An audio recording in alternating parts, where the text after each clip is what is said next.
Harihi Om.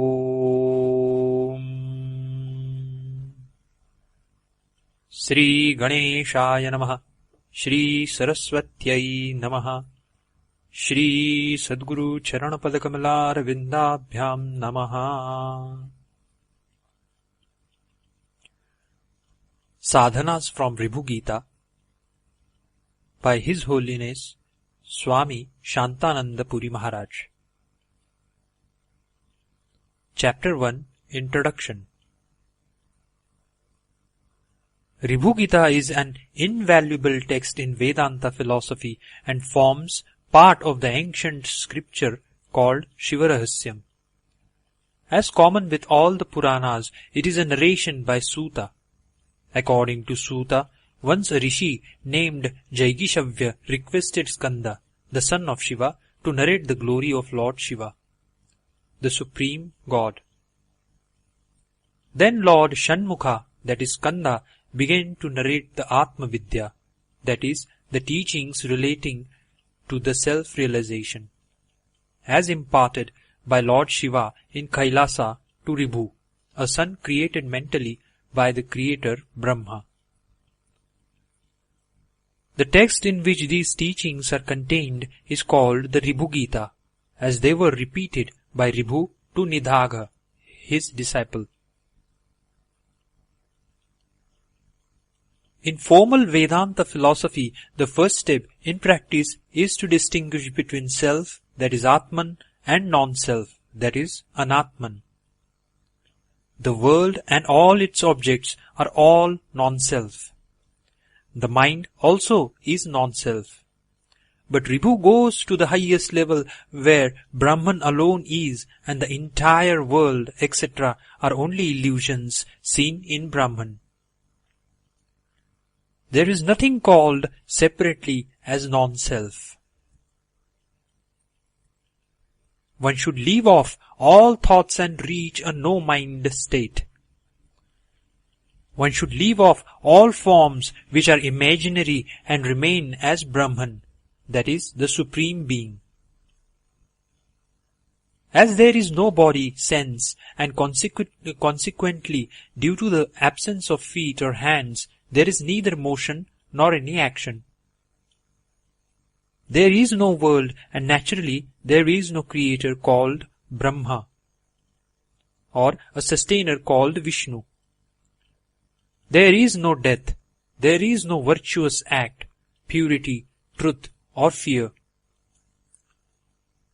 Brahman alone is. There is no guru, that is, a master, or disciple. There is no one, that is, non-dual, nor two, that is, duality. As there is no bondage, there is no liberation, that is, moksha also. As there is no death, there is no birth either. There is neither I, nor you, nor this world. There is no cause or effect. There is no inside or outside. No perfection or imperfection. In the absence of all thoughts, as the mind has become nil, no contemplation such as I am the Brahman is ever possible. Consciousness is existence. Where there is also awareness that I exist. I am that supreme all, pervading consciousness. By simply going on thinking of it constantly as to what it means, one becomes the Supreme Brahman, the ultimate reality. There is an interesting story about Ribhu and Nidhaga which is summed up below. This story has earlier appeared in this author's book, Stories for Inspiration, published in July 2006 as story number 21. Nidhaga studied for 15 years under Ribhu in an ashram at Ujjain. After 15 years of studies, Nidhaga felt that he had already learned what all he was to study and was feeling bored. One day, Ribhu decided to go away from the ashram for a tour after instructing Nidhaga to take care of the ashram. After 20 years, Ribhu came back to Ujjain. By that time he had become quite old, with his beard and moustache grey. His eyes were sagging and his face had a withered look. He was dressed like a village farmer and wore a turban on his head. On the way to the ashram, he saw his disciple Nidagha standing near a shop at the marketplace. Nidagha was unable to recognize his guru. He thought that the person approaching him was an illiterate villager. Ribhu asked Nidagha, "Why are you standing here, sir?" The reply from Nidagha was, "See the king standing yonder with his retinue and coming in this direction. After his procession passes through, I shall be proceeding to my ashram." Ribhu continued the conversation. "Holy sir, I see so many people standing yonder. Who is the king among them?" Nidagha, "The one who is sitting above the elephant is the king. The elephant is below the king. Is it clear?"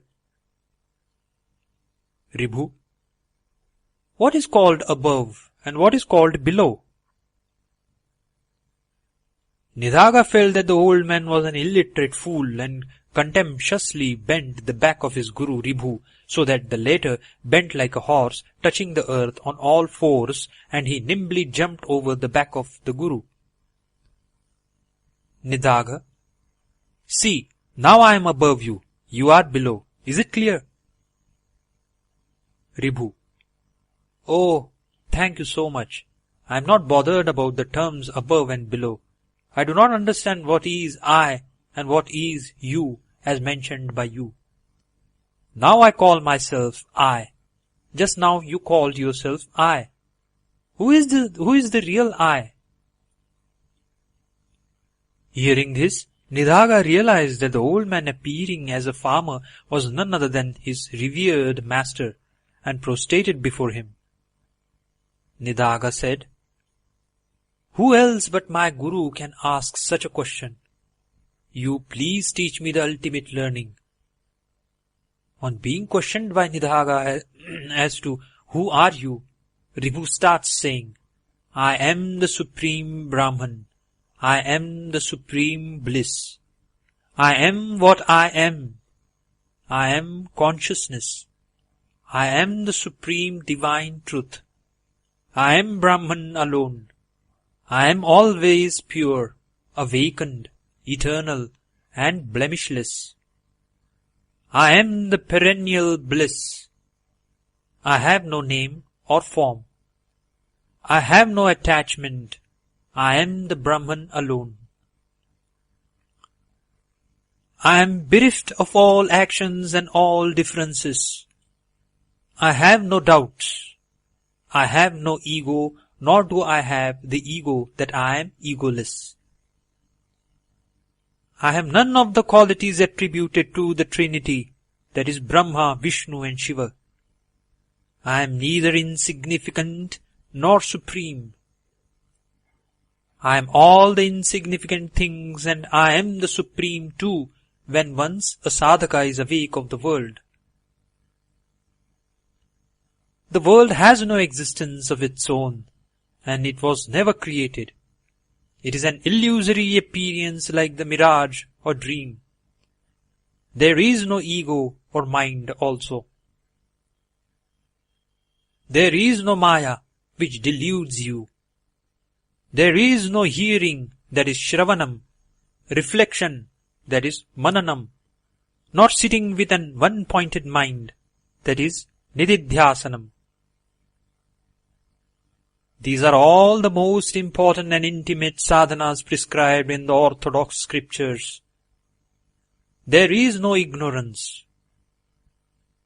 The holy places like the Ganga, Gaya, Rameshwaram, etc. do not exist, nor the rituals connected with them. The 5 basic elements, that is Panchabhutas, do not exist.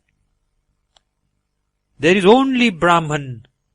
We should remember that Ribhu Gita is meant for advanced and mature souls.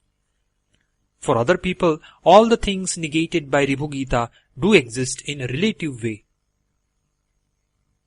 that is Vyavaharika Satyam. And all those rituals and sadhanas enumerated in the orthodox scriptures. As per Ribhu Gita, one has only to remain without any thought as the Supreme Being without any action or reaction or emotion. This is the highest stage of sadhana. Those who tread this path get out of the Maya and attain liberation. All the rituals are illusory. The worlds like Kailasa, Vaikuntha, heaven and hell are all illusory. All our experiences and the attachments are all illusory. All the Vedas, that is, holy scriptures, are illusory. All the teachings are illusory. This only means that even though the world is an illusory creation, God has kept some exit doors like the Vedas and teachings of holy men, which, though part of an illusion, will help us to get out of the illusion.